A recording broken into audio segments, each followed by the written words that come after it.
अब हम चलते हैं हमारे नेक्स्ट क्वेश्चन की तरफ, जो कि है अबाउट साइमन कमीशन।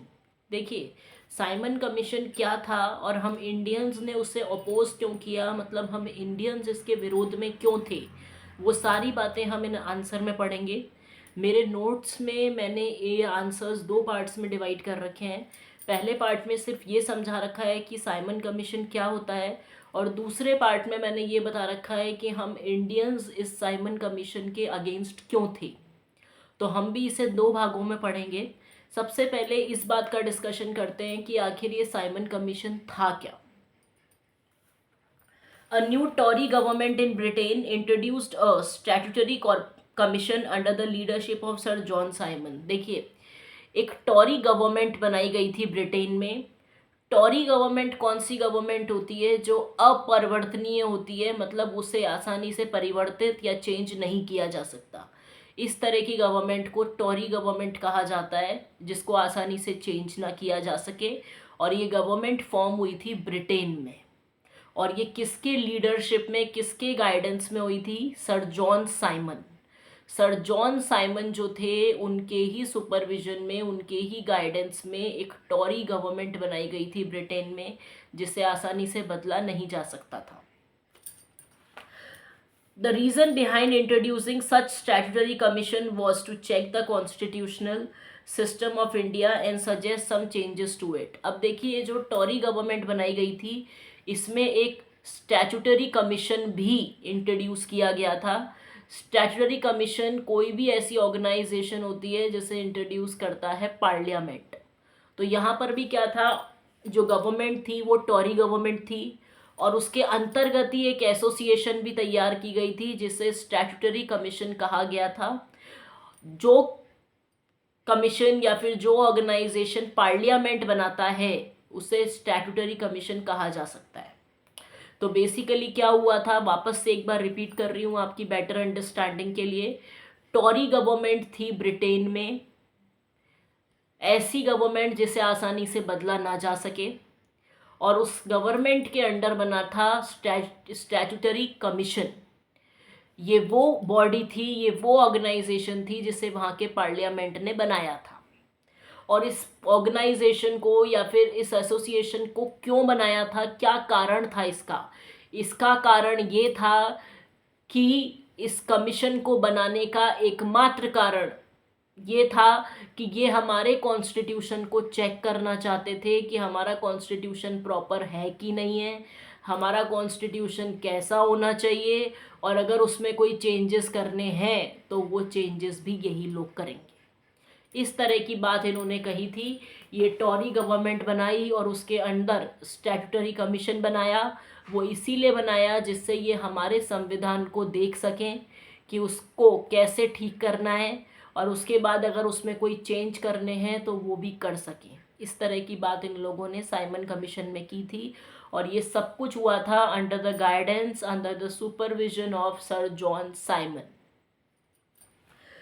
ये भारत में आया था 1928 में, मतलब उसी फेज़ में जब भारत में इकोनॉमिक डिप्रेशन था, क्योंकि इकोनॉमिक डिप्रेशन 1930 तक चला था, 1920 से लेकर। तो ये साइमन कमीशन उसी बीच में आया था जब देश में इकोनॉमिक डिप्रेशन चल रहा था। और ये जब आया तो लोगों ने इसे वेलकम किया with the slogan Simon go back, Simon वापस चले जाओ। मतलब लोगों ने इसे होल हार्टेडली किस स्लोगन के साथ वेलकम किया कि साइमन वापस चले जाओ, Simon go back, because people were not ready to accept such kind of commission. तो आप बता सकते हैं, all the political parties including Congress and Muslim League participated in the demonstration. और देखिए, इस बात के खिलाफ सिर्फ कांग्रेस नहीं थी, इस बात के खिलाफ मुस्लिम लीग भी थी। तो बेसिकली क्या था कि यहाँ पर भी हिंदू मुसलमानों ने एक साथ एक दूसरे का समर्थन किया, और किसके खिलाफ खड़े हो गए? साइमन कमीशन के खिलाफ खड़े हो गए। तो ये जो पॉलिटिकल पार्टीज थी, चाहे वो मुस्लिम लीग हो, चाहे वो कांग्रेस हो, इन सब ने बढ़ चढ़कर उस समय डेमोन्स्ट्रेशन में भी हिस्सा लिया था, क्योंकि उस समय सबका ऑब्जेक्टिव यही था कि साइमन कमीशन को किसी भी तरीके से देश में नहीं आने देना है। इसीलिए they welcomed this commission with the slogan Simon go back. और ये कौन से ईयर में आया था उसका भी ध्यान रखें, 1928 में ये आया था। अब ऐसा क्यों था कि भारतीय जो थे वो इसके इतना खिलाफ थे? कुछ तो ऐसा बहुत बड़ा इसमें होगा कि हम इंडियंस इसके बिल्कुल खिलाफ थे, हम ये चाहते ही नहीं थे कि ये देश के अंदर आए। तो देखिए इसमें सबसे बड़ी खराबी क्या थी, ये जो साइमन कमीशन इंट्रोड्यूस किया था, ये किसके लिए किया था? हमारे देश के संविधान के लिए किया था, कि हमारे देश के संविधान को देखा जाएगा कि वो कैसा है, कैसा लगना चाहिए, और अगर उसमें कोई चेंजेस करने हैं तो वो भी किए जाएंगे। अब भाई बात तो तुम हमारे देश के संविधान की, हमारे देश के कॉन्स्टिट्यूशन की कर रहे हो, लेकिन तुमने हमारे एक भी इंडियन मेंबर को उसमें बिठाया ही नहीं। आज डिसीजन मेरे घर का लिया जा रहा है और उसमें मेरे ही घर का कोई मेंबर ना बैठे और आस पड़ोसी आके सारा डिसीजन दे दे, तो आपको क्या लगता है, क्या वो सही है? वो गलत है। इसी कारण से इंडियंस ने उसे अपोज किया, क्योंकि जब आप बात हमारे संविधान की, इंडियन कॉन्स्टिट्यूशन की कर रहे हो, आप ये कह रहे हो कि इंडियन कॉन्स्टिट्यूशन कैसा लगना चाहिए, कैसा है, और उसमें क्या क्या चेंजेस होने चाहिए, ये सारी बातें आप कर रहे हो, तो संविधान हमारे देश का है तो हमारे भी तो कुछ मेंबर बिठाओ कि नहीं बिठाओ। लेकिन इन लोगों ने क्या किया, इन लोगों ने एक भी इंडियन मेंबर को इसमें इंक्लूड नहीं किया। जितने भी मेंबर्स इसमें थे डिसीजन लेने वाले, वो सारे ब्रिटिशर्स थे।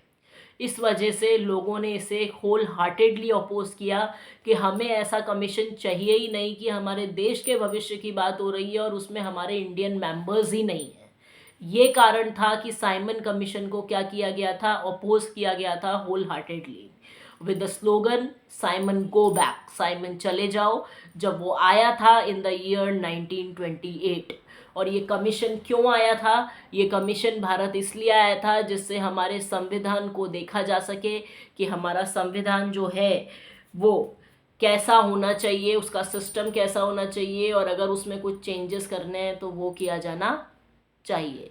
इसलिए ये कमीशन देश में आया था, लेकिन चूंकि इसमें कोई भी इंडियन मेंबर इन्वॉल्व नहीं था, इसलिए हम इंडियंस ने इसे एक्सेप्ट नहीं किया कि जब संविधान की हमारी बात हो रही है, इंडियन कॉन्स्टिट्यूशन की, तो हमारे देश के तो कुछ लीडर्स बिठाओ डिसीजन लेने में। पर इन लोगों ने वो बात नहीं मानी, और इसीलिए लोगों ने साइमन कमीशन को, इंडियंस ने होल हार्टेडली ओपोज किया when it came to India, and it arrived in India in the year 1928। ये आप लिख सकते हैं कि इसमें क्या था, एक टॉरी गवर्नमेंट पहले बनाई गई ब्रिटेन में। टॉरी गवर्नमेंट वो होती है जिसे आसानी से बदला ना जा सके। इस गवर्नमेंट के अंडर ही एक स्टैट्यूटरी कमीशन सेटअप किया गया था। कोई भी बॉडी, कोई भी ऑर्गेनाइजेशन जो भी पार्लियामेंट बनाता है उसे स्टैट्यूटरी कमीशन के नाम से बोला जाता है। तो यहाँ पर ये कमीशन इसलिए बनाया गया था जिससे भारत के संविधान का सिस्टम चेक किया जा सके और उसमें कोई चेंज कर रहे हो तो वो भी कर किए जा सके। लेकिन जब ये आया भारत 1928 में, तो हम इंडियंस ने इसे अपोज किया with the slogan Simon go back. क्यों किया था ऐसा? क्योंकि इसमें हमारा कोई भी इंडियन मेंबर इसमें इन्वॉल्व नहीं था, और देश की बात हो रही थी, हमारे संविधान की बात हो रही थी हमारे देश की, और हमारे ही किसी नेता को इसमें इन्वॉल्व नहीं किया गया था। तो इसको बहुत ज़्यादा अपोज किया गया, और इसको अपोज करने में पॉलिटिकल पार्टीज़ भी पीछे नहीं रही। कांग्रेस ने भी अपोज किया, मुस्लिम लीग ने भी इसे अपोज किया, सब ने मिलकर डेमोन्स्ट्रेशंस किए अगेंस्ट द साइमन कमीशन।